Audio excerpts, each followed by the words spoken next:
Hello everyone. In today's video, I want to talk about neural networks. Neural networks are one of the popular classification algorithms, and they also have a regression type as well.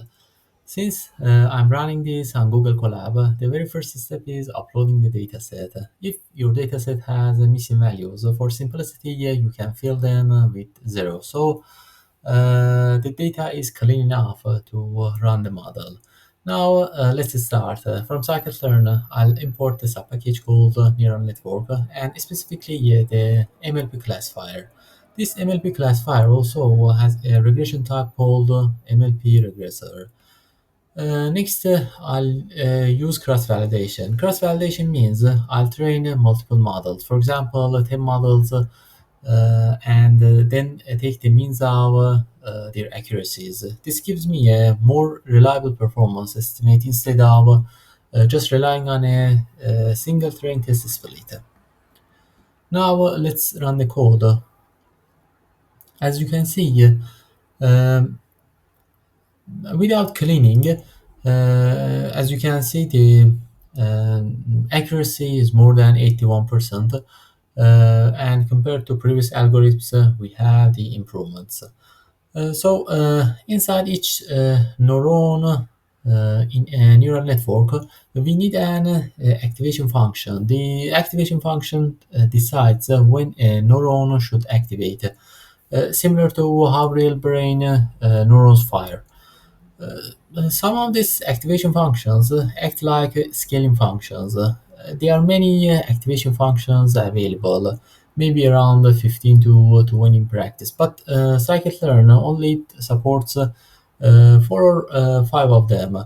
That's one of the reasons why in deep learning instead of Scikit-Learn, we usually use other libraries like Keras or TensorFlow because they provide more options and flexibility.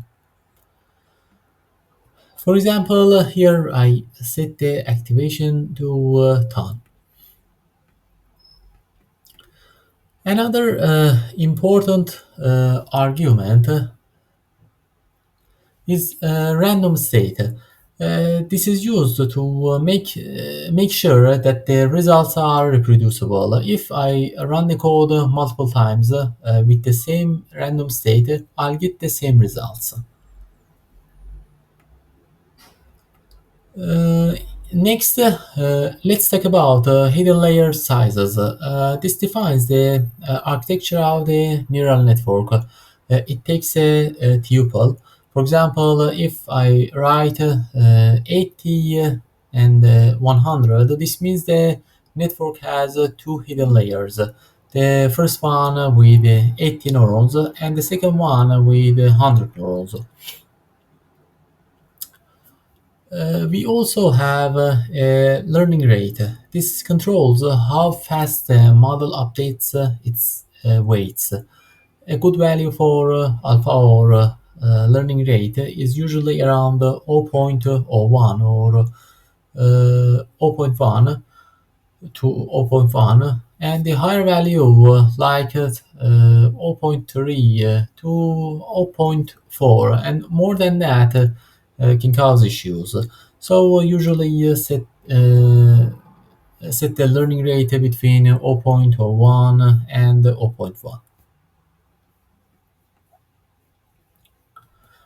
Now, sometimes we don't want learning rate to stay constant. Not sometimes, usually. As the model approaches the minimum point, we want it to take smaller steps so it doesn't overshoot the minimum. For this, we use the argument learning rate the second learning rate. The first one was the initial starting point, and the second one, the learning rate, I used inverse scaling. This means the learning rate decreases gradually as the model trains.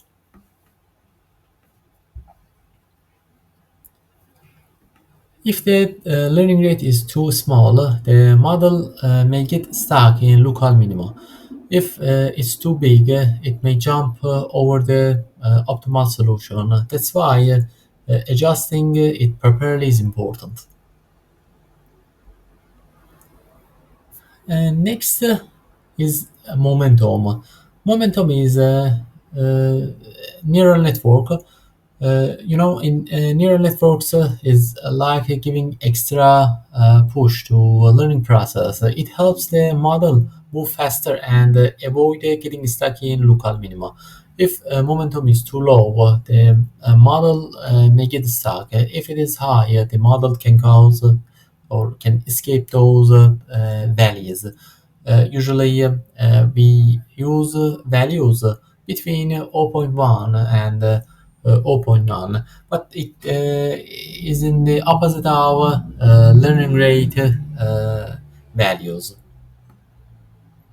If it is high, this is low, and if this high, that should be low. Now we also have a maxiter. This defines how many cycles or iterations the model should run. For example, if I set maxiter equal 50, the model will run for 50 iterations.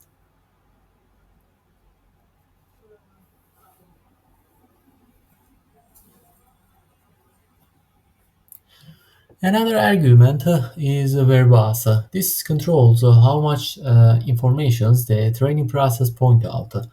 If I set verbose equal 1, I'll say the updates to be one by one for each iteration.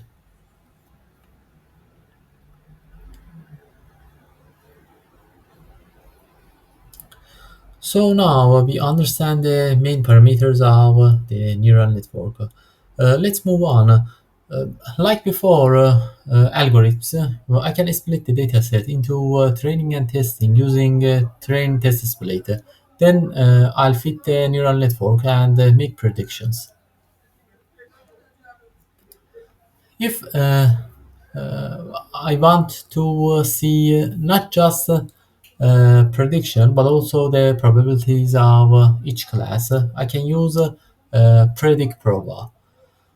So in predict proba, it gives two sides. The left side is our zero output, and the right side is our one.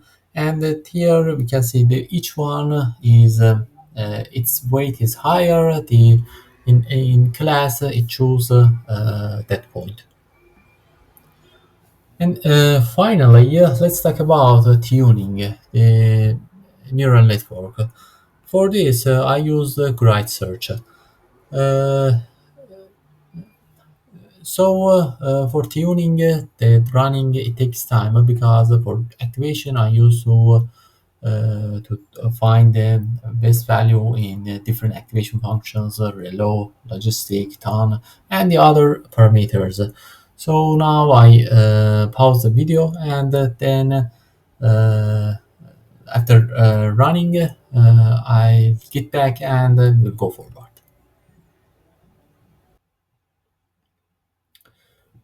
So now with grid search, I can find the best parameters for my model. After running, as you can see, with the best score, we can see the best accuracy, and it's around 83% without cleaning the data.